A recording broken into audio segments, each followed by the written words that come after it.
हाय दोस्तों, मैं दीपक सर आप सभी को आइडियल स्टडी पॉइंट में स्वागत करता हूं। जैसा कि आप लोग देख रहे हैं, मैं आप सभी के लिए क्लास 12th के लिए केमिस्ट्री सब्जेक्ट का शॉर्ट गेस क्वेश्चन बीवीआई आप सभी के लिए लेकर आ गया हूं। ठीक है, जो आपके एग्ज़ाम 2022 के लिए बहुत ही मददगार हो सकता है, बहुत ही हेल्पफुल हो सकता है। यदि आप अभी तक एग्ज़ाम की तैयारी अच्छी तरह से नहीं कर पाए हैं तो आपको टेंशन लेने की कोई ज़रूरत नहीं, क्योंकि मैं इसके लिए बहुत ही वीवीआई गेस क्वेश्चन लेकर आ गया हूँ जो आपके एग्ज़ाम में इसी में से आने की संभावना बन सकती है। ठीक है, इसी में से आएंगे ही, टेंशन आपको लेना नहीं है।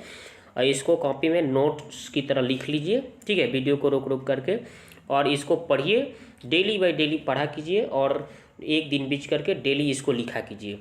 आपको एग्ज़ाम आते आते सभी याद हो जाएंगे और आप अच्छी तरह से आराम से लिख पाएंगे। शॉर्ट गेस क्वेश्चन जो लेकर आए हैं आपके लिए, इसमें आपको थोड़ा भी टेंशन नहीं लेना है। ठीक है, क्योंकि 20 क्वेश्चन में से 10 क्वेश्चन का ही जवाब देना है, आराम से आप जवाब दे पाएंगे बस। तो चलिए स्टार्ट करते हैं। क्वेश्चन नंबर 1 देखते हैं। ठीक है, तो देखिए क्वेश्चन नंबर 1 का क्या कहा गया है कि डोपिंग किसे कहते हैं। तो क्रिस्टल जालक में अशुद्धियों को मिश्रित करने की प्रक्रिया को डोपिंग कहते हैं। ठीक है, तो ये पहला हो गया। अब चलते हैं नेक्स्ट क्वेश्चन। तो नेक्स्ट क्वेश्चन देखिए क्या कहा गया है कि त्रिज्या अनुपात क्या है। ठीक है, तो त्रिज्या अनुपात ये भी बहुत बार क्वेश्चन आ चुके हैं। ठीक है, तो इसमें आंसर में बताया गया है कि धनायन और ऋणायन की त्रिज्याओं के अनुपात को क्या कहते हैं, त्रिज्या अनुपात या अर्ध व्यास अनुपात भी कहा जाता है। धनायन और ऋणायन की त्रिज्याओं के अनुपात को त्रिज्या अनुपात या अर्ध व्यास अनुपात कहा जाता है, याद रखेंगे। ठीक है, चलिए अगला क्वेश्चन देखते हैं। क्वेश्चन नंबर 3, शॉटकी दोष किसे कहते हैं। जब क्रिस्टल जालक, इसका आंसर है जब क्रिस्टल जालक से समान संख्या में धनायन, ठीक है, जब समान संख्या में धनायन, ठीक है, धनायन और ऋणायन गायब हो जाते हैं तो क्रिस्टल जालक में उत्पन्न इस दोष को शॉटकी दोष कहते हैं। ठीक है, जब क्रिस्टल जालक से समान संख्या में धनायन और ऋणायन गायब हो जाते हैं तो क्रिस्टल जालक में उत्पन्न इस दोष को शॉटकी दोष कहते हैं, याद रखेंगे। ठीक है, अगला क्वेश्चन देखते हैं, बहुत इंपॉर्टेंट ये सब क्वेश्चन है। चलिए नेक्स्ट क्वेश्चन देखिए, फ्रेंकल दोष किसे कहते हैं। जब क्रिस्टल जालक से एक आयन अपने स्थान से गायब होकर क्रिस्टल जालक में ही फंस जाते हैं तो इस प्रकार के दोष को क्रिस्टल दोष कहा जाता है। ठीक है, याद रखेंगे। चलिए नेक्स्ट क्वेश्चन देखते हैं 5 नंबर। तो इसमें 5 नंबर में देखिए क्या बताया गया, क्रिस्टल दोष क्या है। तो क्रिस्टल जालक में से किसी कण के गायब हो जाने या उसके क्रिस्टल क्रिस्टल के आंतराणविक स्थान में चले जाने से क्रिस्टल में अपूर्णता या दोष उत्पन्न हो जाता है, जिसे हम क्रिस्टल दोष कहते हैं या क्रिस्टलीय दोष भी कहते हैं, ये भी सही है। ठीक है, तो ये भी आप बता सकते हैं। ठीक है, तो चलिए अगला क्वेश्चन देखते हैं, बिंदु दोष क्या है। ये भी बहुत बार आया है एग्जाम में। तो बिंदु दोष क्या है, तो देखिए हमने लिखा है कि एक क्रिस्टलीय पदार्थ में एक बिंदु अथवा एक परमाणु के चारों ओर की आदर्श व्यवस्था में अनियमितताएं या विचलन को क्या कहा जाता है, बिंदु दोष कहा जाता है। ठीक है, यानी एक क्रिस्टलीय पदार्थ में एक बिंदु अथवा एक परमाणु के चारों ओर की आदर्श व्यवस्था में अनियमितता जो पाया जाएगा ना, या अनियमितता या विचलन जो पाया जाएगा उसी को बिंदु दोष कहा जाता है। ठीक है, ये भी बहुत बार आ चुका है एग्जाम में। चलिए नेक्स्ट क्वेश्चन देखते हैं। क्वेश्चन नंबर 7 देखते हैं, परासरणी दाब।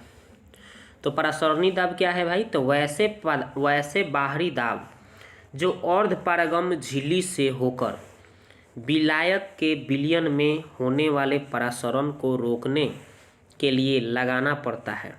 परासरणी दाब कहलाता है। ठीक है, परासरणी दाब चाहे परासरण दाब, ठीक है, याद रखेंगे कि वैसा बाहरी दाब जो अर्ध पारगम झिल्ली से होकर विलायक के विलयन में होने वाले परासरण को रोकने के लिए लगाना पड़ता है, परासरणी दाब कहलाता है। ठीक है, तो ये बात हो गया। ये क्वेश्चन ऐसे ही लिखा गया है ऑब्जेक्टिव में, ठीक है ना, कि शून्य कोटि के वेग स्थिरांक प्रथम कोटि का प्रथम कोटि का वेग स्थिरांक कितना होता है, समय इनवर्स। ठीक है, तो द्रव का हिमांक का अधिकतम सबसे K2SO4, तो ये सब ऑब्जेक्टिव ऐसा ही लिखा गया, इसको नहीं लिखना है। चलिए क्वेश्चन नंबर अब 8 देखते हैं।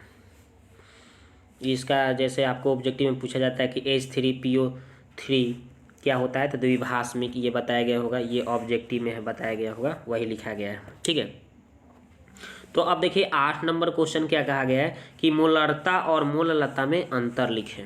ठीक है, ये बहुत बार पूछा गया है, VVI प्रश्न है। चलिए तो इसको देखते हैं। तो मोलारता एक तरफ मोललता लिख देना है। 1 लीटर बिलियन में घुले बिले की कुल संख्या को मोलरता कहते हैं, ये हो गया। और इधर में देखिए मोललता में कि 1 kg बिलियन में घुले बिले की कुल संख्या को मोललता कहते हैं। ठीक है, और मोलरता जो होता है यह ताप पर निर्भर करता है, और मोललता जो होता है यह ताप पर निर्भर नहीं करता है। ठीक है, याद रखेंगे। इसका एसआई मात्रक की बात किया जाए तो इसका एसआई मात्रक होता है मोल प्रति लीटर, मोल प्रति लीटर, ये प्रति का चिन्ह है, और इसका एसआई मात्रक होता है मोल प्रति केजी होता है। ठीक है, याद रखेंगे। तो चलिए इसका आंसर हो गया। अगला क्वेश्चन देखिए, ये भी बहुत बार पूछा जा चुका है कि H2O द्रव है जबकि H2S गैस है, क्यों? तो याद रखेंगे कि H2O में जो देखेंगे कि OH आबंध प्रबल है, जबकि H2S में देखिएगा तो HS आबंध जो होता है दुर्बल होता है। ठीक है, क्योंकि S का आकार O के आकार से बड़ा होता है, इसलिए H2O एक तरल है जबकि H2S एक गैस है। ठीक है, अच्छी तरह से इसको लिख लेना है। चलिए अगला क्वेश्चन देखते हैं। विशिष्ट चालकता क्या है? तो इसको याद रखिएगा कि विशिष्ट प्रतिरोध के व्युत्क्रम को विशिष्ट चालकता कहा जाता है। इसका ऐसा ही मात्रक होता है ओम इनवर्स CM। ठीक है ना, यही होता है इसका ऐसा ही मात्रक। अगला क्वेश्चन देखते हैं, सक्रियण ऊर्जा क्या है? सक्रियण ऊर्जा क्या है? तो इसका आंसर है कि वह न्यूनतम अतिरिक्त ऊर्जा जो ऊर्जा अवरोध पार करके अभिकारक अणुओं के उत्पाद में परिवर्तित होने के लिए आवश्यक होती है, सक्रियण ऊर्जा कहलाती है। ठीक है, सक्रियण ऊर्जा कहलाती है। अगला क्वेश्चन है जैसे में आप ये रिएक्शन लिख सकते हैं नीचे। ठीक है, ये चाहेंगे तो आप रिएक्शन लिख सकते हैं। ठीक है, अगला क्वेश्चन है कि एनिलीन HCl में घुलनशील है, क्यों? तो इसका आंसर है चूंकि एनिलीन जो होता है क्षारीय प्रकृति के होने के कारण यह HCl में घुलनशील होता है, याद रखेंगे। यह HCl अम्ल में घुलकर साल्ट बनाता है, ये भी लिख सकते हैं। ठीक है, अगला क्वेश्चन देखिए, क्वथनांक के उन्नयन से आप क्या समझते हैं? तो इसमें लिखा गया है कि किसी द्रव का क्वथनांक वह ताप है, किसी द्रव का क्वथनांक वह ताप है जिस पर उसका वाष्प दाब वायुमंडलीय दाब के बराबर हो जाता है, क्वथनांक का उन्नयन कहलाता है। ठीक है, अगला क्वेश्चन देखिए, द्रव रागी या इसको क्या बोलते हैं, लायोफिलिक द्रवरागी यानी कि लायोफिलिक एवं द्रव विरागी। ठीक है, तो द्रव विरागी, इसको हम द्रव विरागी लिखना चाहिए था, द्रव विरागी या इसको हम लायोफोबिक बोलते हैं। तो इसमें अंतर पूछा गया, लायोफिलिक और लायोफोबिक में अंतर पूछा गया है। कोलाइड, लायोफिलिक कोलाइड और लायोफोबिक कोलाइड में अंतर, ये बहुत बार पूछा जा चुका है। देखिए इसका अंतर है, इसको द्रव रागी और द्रव विरागी भी कहा जाता है। ठीक है, तो लायोफिलिक और लायोफोबिक में अंतर देखिए कोलाइड में। तो इसमें बड़े बड़े अणु के कणों के रूप में रहते हैं और इसमें छोटे छोटे अणु कणों के रूप में रहते हैं, याद रखेंगे। यह अधिक अस्थायी रहता है, यह कम अस्थायी रहता है। ठीक है, इस पर आवेश की मात्रा शून्य होता है, इस पर आवेश की मात्रा धनात्मक ऋणात्मक होता है, माने धनात्मक भी हो सकता है ऋणात्मक भी हो सकता है इसका, और इस पर आवेश की मात्रा शून्य होता है, नहीं होता है मतलब। अगला क्वेश्चन 15 नंबर देखिए, क्या बोला गया है कि अभिक्रियाओं पर ताप का क्या प्रभाव होता है। तो ताप जितना ही अधिक रहता है अभिकारक के बीच, अभिक्रिया उतना ही तेजी से होता है, ठीक है। हर मतलब प्रत्येक 10 डिग्री सी ताप पर, हर 10 डिग्री सी ताप पर बढ़ने पर अभिक्रिया का वेग दुगुना हो जाता है, ठीक है। माने ताप जितना ही अधिक रहेगा अभिकारकों के बीच अभिक्रिया उतना ही तेजी से होता है, यानी हर 10 डिग्री सी ताप पर बढ़ने पर अभिक्रिया का वेग दुगुना हो जाता है। अगला क्वेश्चन देखते हैं। देखिए अगला क्वेश्चन क्या बोला गया है कि HIHF से शक्तिशाली अम्ल है क्यों, ठीक है। अथवा में इसको ऐसे HFHI से दुर्बल अम्ल है क्यों, ऐसा भी पूछ सकता है। तो इसका आंसर देखिए, HI का जो अम्लीय है हाइड्रोजन आयोडाइड का अम्लीय शक्ति HF से, ठीक है, हाइड्रोजन फ्लोराइड से अधिक होती है, ठीक है। HI की अम्लीय शक्ति HF से अधिक होती है क्योंकि HI के बंधन की लंबाई जो है HF के बंधन की लंबाई से अधिक होता है, अतः HI HF से शक्तिशाली अम्ल है, ठीक है, ऐसे लिख देना है। अगला क्वेश्चन, लोहा के दो मुख्य अयस्कों के नाम बहुत बार पूछा गया है। एक तो होता है मैग्नेटाइट यानी Fe3O4, ऐसे ऑब्जेक्टिव में भी पूछा जा सकता है, और एक होता है हेमाटाइट Fe2O3, ठीक है, याद रखेंगे। लोहा के ये दो मुख्य अयस्कों का नाम हो गया, ठीक है। भौतिक अधिशोषण और रासायनिक अधिशोषण में अंतर, ये भी बहुत बार पूछा जा चुका है। तो भौतिक अधिशोषण और इधर रासायनिक अधिशोषण लिख देना है। इसमें लिखना है कि यह विशिष्ट प्रकृति का होता है, यह अति विशिष्ट प्रकृति का होता है, यह उत्क्रमणीय प्रकृति का होता है, यह अनुत्क्रमणीय प्रकृति का होता है, ठीक है। इसमें एक और बता सकते हैं अंतर कि यह वांडर वाल्स बल के कारण होता है, यह रासायनिक बंधन के कारण होता है। हो गया, यही आंसर लिख देना है आपको। शॉटकी दोष और फ्रेंकल दोष में अंतर, ये भी बहुत बार पूछा जा चुका है। तो इसमें समान संख्या में धनायन ऋणायन के क्रिस्टल लुप्त हो जाते हैं, और इसमें धनायन अपना जालक बिंदु छोड़कर अंतरकाश में आ जाते हैं, अंतरकाशी में आ जाते हैं, ठीक है, याद रखेंगे। और इसमें सामान्य जो संख्या में धनायन ऋणायन है क्रिस्टल में लुप्त हो जाते हैं, और इसमें क्या होता है धनायन अपना जालक बिंदु छोड़कर अंतरकाश में आ जाते हैं, मतलब दूसरी जगह जाकर फंस जाते हैं, ठीक है। फ्रेंकल दोष फंसना, गायब हो जाना, इसमें लुप्त हो जाता है, इसमें जाकर दूसरे में, है ना, यानी कि धनायन अपना जालक छोड़कर, ठीक है, बिंदु छोड़कर कहाँ पे अंतरकाश में चले जाते हैं, फंस जाते हैं जाकर।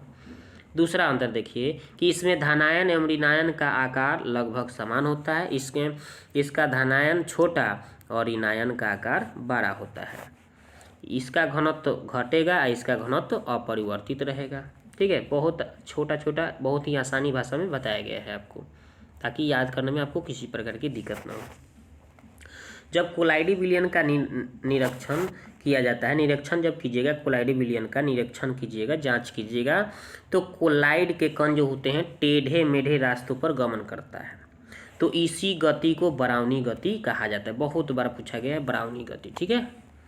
अगला क्वेश्चन, संक्रमण तत्व रंगीन यौगिक बनाते हैं क्यों, संक्रमण तत्व रंगीन यौगिक बनाते हैं क्यों, तो ये भी बहुत बार पूछा गया है। तो संक्रमण तत्व रंगीन यौगिक बनाते हैं क्योंकि संक्रमण तत्व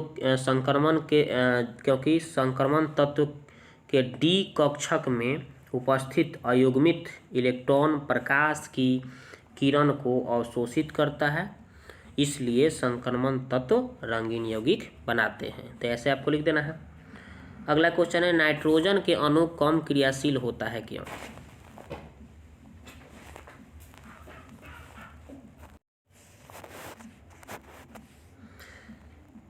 तो आंसर देखिए, इसका आंसर क्या बताया गया है कि नाइट्रोजन के अणु में नाइट्रोजन के बीच त्रिबंध होते हैं। नाइट्रोजन में देखते ही हो N2 होता है, इसमें अगर देखा जाए तो N के बीच में जो होता है ट्रिपल बॉन्ड होता है, ठीक है ना। वही बात बताया गया है कि नाइट्रोजन के बीच में त्रिबंध रहता है, चूँकि त्रिबंध का विखंडन ऊर्जा अधिक होता है, त्रिबंध का विखंडन ऊर्जा जो होता है ज़्यादा होता है, अधिक होता है, इसलिए नाइट्रोजन कम क्रियाशील होता है। इसलिए नाइट्रोजन क्या होता है, कम क्रियाशील होता है। अगला सवाल देखिए, विद्युत रासायनिक तुल्यांक क्या है? तो इसका आंसर देखिए, किसी विद्युत अपघट्य के विलयन में 1 एम्पीयर की धारा 1 सेकेंड तक प्रवाहित की जाती है तो इलेक्ट्रोड से मुक्त पदार्थों की मात्रा विद्युत रासायनिक तुल्यांक कहलाता है। बहुत ही VVI क्वेश्चन है, ठीक है। अगला क्वेश्चन देखते हैं, आदर्श विलयन क्या है? तो वह विलयन जो सांद्रण और ताप के सभी परिस्थितियों में राउल्ट के नियम का पालन करता है, आदर्श विलयन कहलाता है। अगर यही बोल दे कि अनादर्श विलयन क्या है, तो इसका उल्टा कर दीजिए कि वह विलयन जो सांद्रण और ताप के सभी परिस्थितियों में राउल्ट के नियम का पालन नहीं करता है, अनादर्श विलयन कहलाता है।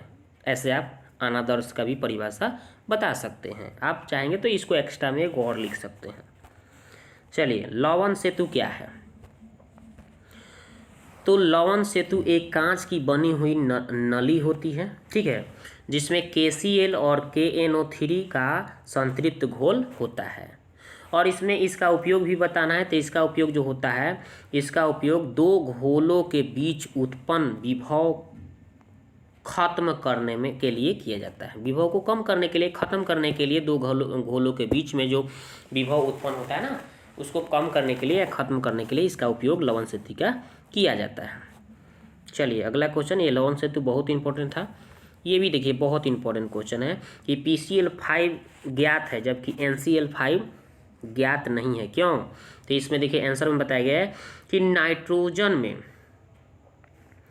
डी ऑर्बिटल नहीं होता है, नाइट्रोजन में डी ऑर्बिटल नहीं होता है, लेकिन फास्फोरस में डी ऑर्बिटल उपस्थित रहता है, इसलिए PCl ज्ञात है जबकि NCl5 ज्ञात नहीं है। ठीक है, ऐसे लिख देना है आंसर। चांदी विद्युत का अच्छा सुचालक है, क्यों? तो देखिए इसका आंसर देखिए, चांदी में संयोजी बैंड अपूर्ण भरे रहते हैं। चांदी में जो संयोजी बैंड होते हैं ना, वो अपूर्ण भरे होते हैं, पूर्ण रूप से भरे नहीं होते हैं, जिसमें इलेक्ट्रॉन जो होते हैं का स्थानांतरण संयोजी बैंड से चालन बैंड में आसानी से करते हैं, आसानी से कर लेते हैं। इलेक्ट्रॉन का स्थानांतरण एक स्थान से दूसरे स्थान तक संयोजी बैंड से चालन बैंड में आसानी से होता है, जिसके कारण चांदी विद्युत का सबसे अच्छा सुचालक होता है, मतलब अच्छा सुचालक है। ठीक है, सबसे सुचालक भी कहा गया है चांदी को। फैराडे के द्वितीय नियम पूछा गया है। तो देखिए इसमें बताया गया कि इस नियम के अनुसार विभिन्न विद्युत अपघट्य के विलयन में समान विद्युत धारा प्रवाहित की जाती है तो इलेक्ट्रोड पर मुक्त धातुओं की मात्रा उसके तुल्यांकी भार के समानुपाती होता है। यही इसका द्वितीय नियम है। मतलब फैराडे ने अपना नियम, दूसरा नियम बताया है कि विभिन्न विद्युत अपघट्य के विलयन में समान विद्युत धारा प्रवाहित की जाती है तो इलेक्ट्रोड पर मुक्त धातुओं की मात्रा उसके तुल्यांकी भार के समानुपाती होता है। जैसे देखिए यहाँ पे बताया गया है कि मान लिया कि इलेक्ट्रोड से मुक्त पदार्थों की मात्रा M1 और M2 है और उसके तुल्यांकी भार E1 और E2 है, तो फैराडे के द्वितीय नियम से M1/M2 समानुपाती क्या है, E1/E2। ठीक है, यानी कि जो मुक्त पदार्थों की मात्रा जो है, इलेक्ट्रोड से मुक्त पदार्थों की मात्रा उसके तुल्यांकी भार के समानुपाती होता है। ठीक है, यही द्वितीय नियम में फैराडे ने बताया। अगला क्वेश्चन है कि विलयन की मोलारता क्या है?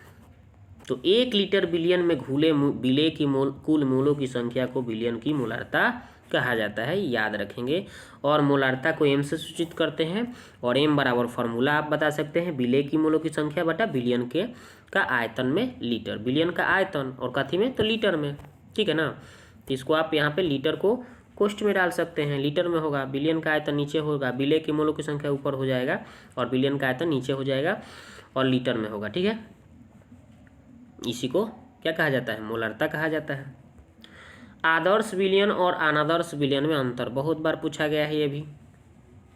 तो यह विलयन राउल्ट के नियम का पालन करता है, आदर्श विलयन, और यह विलयन राउल्ट के नियम का पालन नहीं करता है। ठीक है, याद रखेंगे। दूसरा नंबर देखिए क्या है अंतर, कि इस विलयनों के बनते समय एंथैल्पी परिवर्तन शून्य होता है और इस विलयनों के बनते समय एंथैल्पी परिवर्तन शून्य नहीं होता है।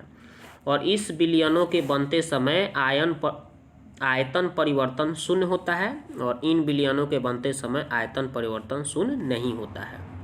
ठीक है, अगला क्वेश्चन देखिए, ईंधन सेल क्या है, इसके गुणों को लिखें। तो देखिए इसमें बताया गया कि ईंधन सेल एक प्रकार का गैल्वेनिक सेल है जिसमें विभिन्न प्रकार के ईंधन सेल, ईंधन जैसे O2 ईंधन है जिसमें विभिन्न प्रकार के ऑक्सीजन, हाइड्रोजन, मीथेन, है ना, कार्बन मोनोऑक्साइड ETC, ये जो है रासायनिक ऊर्जा को विद्युत ऊर्जा में परिवर्तन करता है। ठीक है ना, ईंधन सेल। तो ये बात बताएगी, ईंधन सेल एक प्रकार का गैल्वेनिक सेल होता है, याद रखेंगे। ठीक है, जिसमें विभिन्न प्रकार के ईंधन होते हैं जैसे hydrogen, oxygen, methane, carbon monoxide, और रासायनिक ऊर्जा को विद्युत ऊर्जा में ये परिवर्तन करने का काम करता है। और सब इसमें देखा जाए तो प्रमुख ईंधन के रूप में ऑक्सीजन और हाइड्रोजन की बात की गई है। और इसका गुण बताया जाए ईंधन सेल का, तो देखिए गुण में क्या बताया गया है कि ईंधन सेल अन्य सेलों की तुलना में अधिक दक्षता युक्त होता है, इसमें दक्षता ज़्यादा होता है। और ईंधन सेल प्रदूषण युक्त होता है और इसका उपयोग अंतरिक्ष कार्यक्रम में किया जाता है। अंतरिक्ष का कोई कार्यक्रम किया जाता है तो उसमें इस ईंधन सेल का यूज किया जाता है। ये आप इसका उपगुण बता सकते हैं। टिंडल प्रभाव क्या है, देखिए ये भी बहुत बार पूछा जा चुका है। तो टिंडल प्रभाव क्या बताया गया है कि जब प्रकाश की किरण कोलाइडी विलयन से गुजरता है तो प्रकाश के प्रकीर्णन के कारण प्रकाश का मार्ग दिखाई देने लगता है, इसी को टिंडल प्रभाव कहा जाता है। आसानी से लिख सकते हैं, बहुत बार पूछा गया है।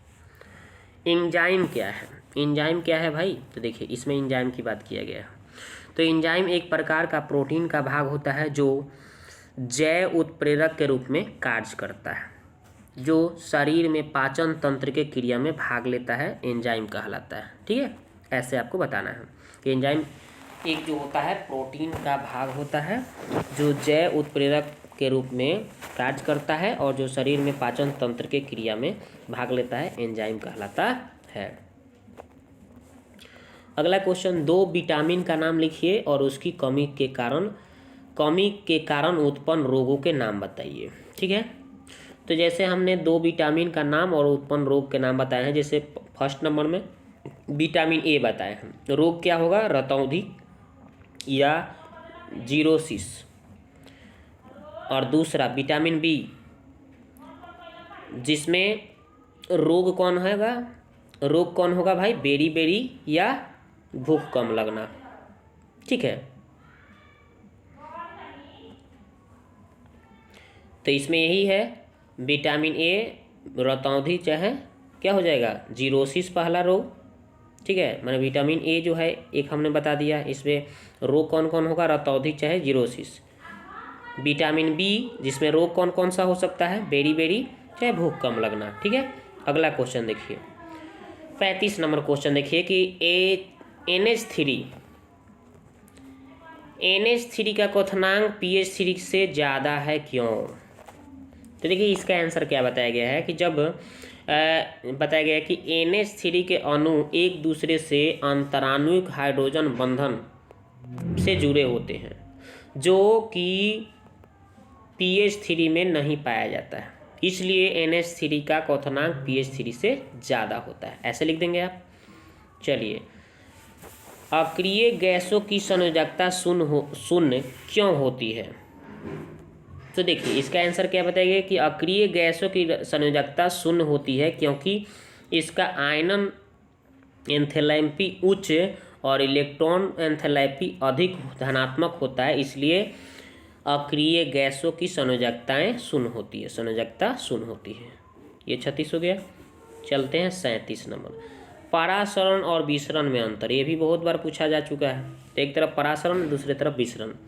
परासरण की क्रिया को रोका जा सकता है, विसरण की क्रिया को रोका नहीं जा सकता है। परासरण केवल विलायक में होता है, विसरण केवल विलयन में होता है। चलिए, इसमें एक और अंतर दिया गया है कि परासरण की क्रिया अर्धपारगम झिल्ली में होता है और विसरण की क्रिया में अर्धपारगम झिल्ली की आवश्यकता नहीं होती है। ठीक है, ये इस तरह से आप अंतर लिख लेंगे। परासरण और विसरण में। गालक एवं धातुमल में अंतर, ये भी पूछा जा चुका है। तो देखिए गालक एक तरफ धातुमल। गालक क्या होता है, तो अयस्क में उपस्थित अगलनीय अशुद्धियों को दूर करने के लिए जो पदार्थ डाला जाता है उसी को क्या कहा जाता है, गालक कहा गया है। और धातुमल, गालक अगलनीय अशुद्धियों के साथ प्रतिक्रिया करके जिस गलनीय पदार्थ का निर्माण करता है वो क्या कहलाता है, गलनीय पदार्थ का जो निर्माण करेगा वही आपका धातुमल कहलाएगा। ठीक है। कार्बोहाइड्रेट क्या है, ये भी बहुत बार पूछा जा चुका है, ये दीर्घोत्तरीय में भी पूछा गया है। तो कार्बोहाइड्रेट जो होता है प्रकृति में पाए जाने वाला एक ऐसा यौगिक है जिसमें कार्बन, हाइड्रोजन तथा ऑक्सीजन उपस्थित रहते हैं। कार्बोहाइड्रेट हमारे जीवन को सुचारू रूप से चलाने के लिए महत्वपूर्ण भूमिका निभाता है। ठीक है, यही इसका आंसर हो गया। अगला क्वेश्चन देखिए, हिमांक। हिमांक के अवनमन से आप क्या समझते हैं, बहुत बार पूछा जा चुका है। तो किसी द्रव का हिमांक वह ताप है जिस पर द्रव का वाष्प दाब किसी ठोस के वाष्प दाब के बराबर हो जाता है, हिमांक का अवनमन कहलाता है। ऐसे आप लिख देंगे। अगला क्वेश्चन है कि जिंक के दो मुख्य अयस्कों के नाम, एक है जिंक ब्लेड, दूसरा है जिंकाइट। ठीक है, ZnS और ZnO, इस तरह से आप लिख देंगे। जिंक के दो मुख्य अयस्क पूछा गया है बहुत बार। मोल प्रभाज या मोल अंश क्या है, ये भी बहुत बार पूछा गया है। तो देखिए मोल अंश किसी विलयन में किसी अवयवों की मोलों की संख्या तथा कुल मोलों की संख्या के अनुपात में व्यक्त किया जाता है, मोल प्रभाज या मोल अंश कहलाता है। ठीक है। अगला क्वेश्चन, कांच को अतिशीतित द्रव क्यों कहा गया, ये भी बहुत बार पूछा जा चुका है। तो कांच को अतिशीतित द्रव इसलिए माना जाता है, चाहे कहा जाता है, क्योंकि यह ठोस होते हुए भी द्रव के कुछ गुण प्रदर्शित करता है। द्रव में क्या होता है, द्रव में द्रव के समान इसमें प्रवाहित होने की गुण पाया जाता है। इसमें जो होता है द्रव के समान प्रवाहित होने का भी गुण पाया जाता है। इसका यह गुण क्या है, पुरानी इमारतों के कांच के रूप में देखा जा सकता है। इसका यह गुण पुरानी इमारतों के कांच में देखा जा सकता है, जो कि क्या है, तली पर कुछ मोटा होता है, तल पर कुछ मोटा होता है, इसलिए कांच को अतिशीतित द्रव कहा गया है। ठीक है, तो इतना ही आपको लिख देना है। अगला क्वेश्चन देखिए, ब्रैग समीकरण क्या है, तो ये भी बहुत इंपॉर्टेंट है। ब्रैग नामक वैज्ञानिक ने दो क्रिस्टलीय पदार्थों को जोड़ करके उसमें एक्स किरण प्रवाहित किया और एक क्या किया, समीकरण प्राप्त किया, जिसे ब्रैग समीकरण कहा गया, जो इस प्रकार है। यहाँ पे एक लाइन लिख सकते हैं, जिसे ब्रैग समीकरण कहा गया, जिसे ब्रैग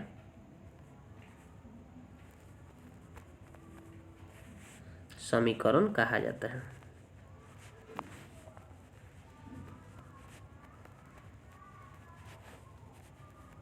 ठीक है, और जो इस प्रकार है, n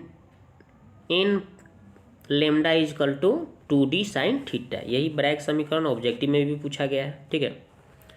अगला क्वेश्चन, ठोस पदार्थ कठोर क्यों होता है, बहुत बार पूछा गया है।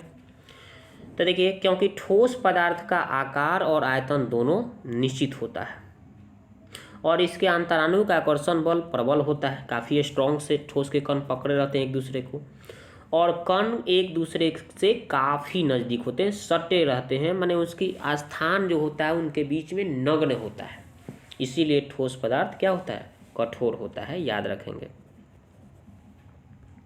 देहली ऊर्जा क्या है, तो देखिए इसमें बताया गया है, किसी रासायनिक अभिक्रिया में अभिकारक के अणु के बीच प्रभावकारी टक्कर होने के लिए टक्कर से पहले निश्चित न्यूनतम ऊर्जा की आवश्यकता, कुछ निश्चित न्यूनतम ऊर्जा की आवश्यकता होती है, जिसे देहली ऊर्जा कहते हैं। ठीक है, ऐसे आपको लिख देना है अच्छी तरह से।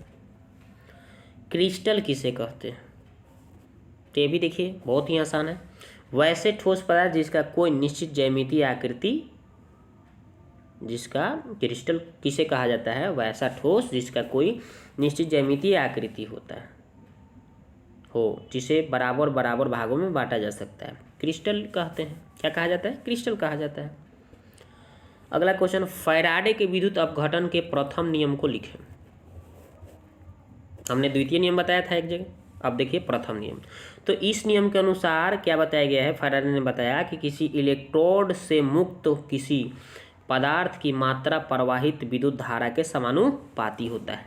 ये प्रथम नियम में बताया गया है कि जो इलेक्ट्रोड से, कोई भी इलेक्ट्रोड हो, उसे मुक्त किसी पदार्थ की मात्रा प्रवाहित विद्युत धारा के क्या होती है? समानुपाती होती है। अगला है 49 नंबर कि अभिक्रिया की कोटि से आप क्या समझते हैं? तो किसी रासायनिक अभिक्रिया के वेग समीकरण में अभिकारकों के घातों का योग अभिक्रिया की कोटि कहलाता है। क्या कहलाता है? अभिक्रिया की कोटि कहा जाता है। ठीक है। अगला क्वेश्चन, कॉपर के दो अयस्कों के नाम लिखें। कॉपर के दो अयस्कों के नाम, एक है तो कॉपर पाइराइट और दूसरा है क्यूपेराइट। तो कॉपर पाइराइट का CuFeS2 और क्यूपेराइट का है Cu2O। ठीक है, ठीक है, Cu2O। अगला क्वेश्चन देखते हैं, भर्जन क्या है? वह प्रकृति जिसमें सांद्रित अयस्क को वायु की उपस्थिति में गर्म किया जाता है, जिससे जल वाष्प के रूप में बाहर निकल जाता है, क्या कहलाता है? भर्जन चाहे जारन कहलाता है, याद रखिएगा। ठीक है, बहुत बार पूछा गया है। निस्तापन क्या है? तो वह प्रक्रिया जिसमें सांद्रित अयस्क को वायु की अनुपस्थिति में गर्म किया जाता है, जिससे धातु का ऑक्साइड प्राप्त होता है, निस्तापन कहलाता है। ठीक है, बहुत ही अच्छी तरह से आपने बताया। अब देखिए RNA और DNA में अंतर। RNA और DNA में अंतर देखिए इस प्रकार है, यह एक कुंडलित होता है, यह द्विकुंडलित होता है। RNA कोशिका द्रव में पाया जाता है, DNA गुणसूत्र में पाया जाता है। यह वंशागत गुणों के स्थानांतरण को नियंत्रित नहीं करता है, और यह वंशागत गुणों के स्थानांतरण को नियंत्रित करता है। स्थानांतरण को नियंत्रित करने का काम करता है RNA और DNA नहीं करता है। ठीक है। अनुसंख्य गुणधर्म क्या है? अनुसंख्य गुणधर्म की बात किया गया है। ठीक है, अनुसंख्य गुणधर्म, अनुसंख्य ऐसे होता है, अनुसंख्य गुणधर्म। ठीक है,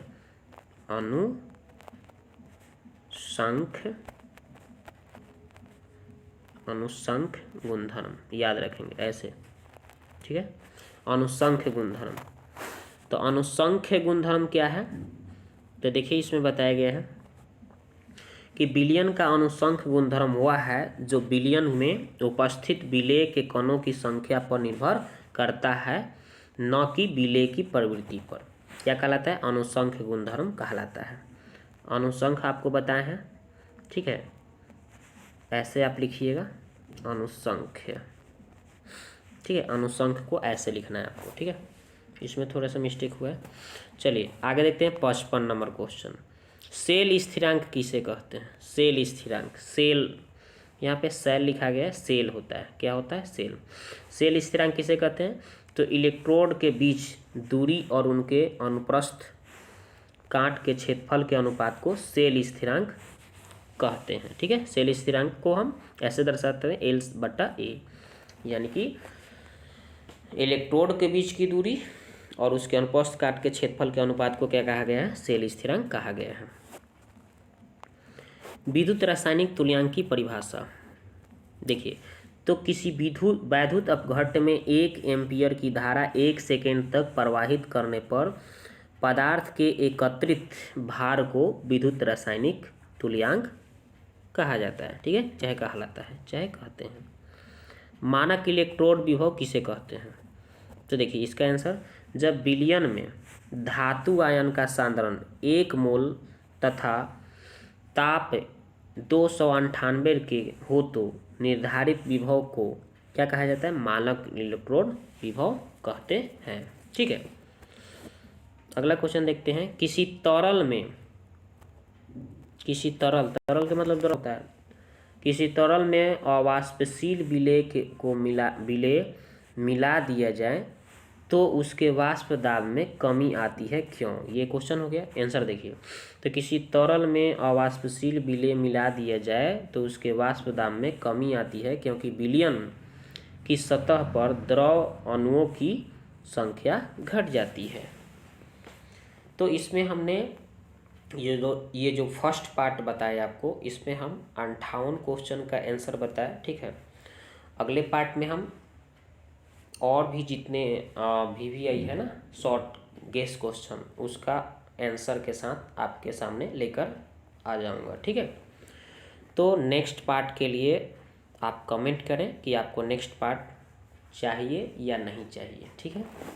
तो यदि वीडियो आपको अच्छा लगा तो पहली बार आए हैं चैनल को सब्सक्राइब कर लीजिएगा, बेल आइकन की घंटी को दबा दीजिएगा ताकि इस तरह से वीडियो आपको मिलते रहे और आप अपने एग्ज़ाम की अच्छी तरह से तैयारी करते रहें, ठीक है।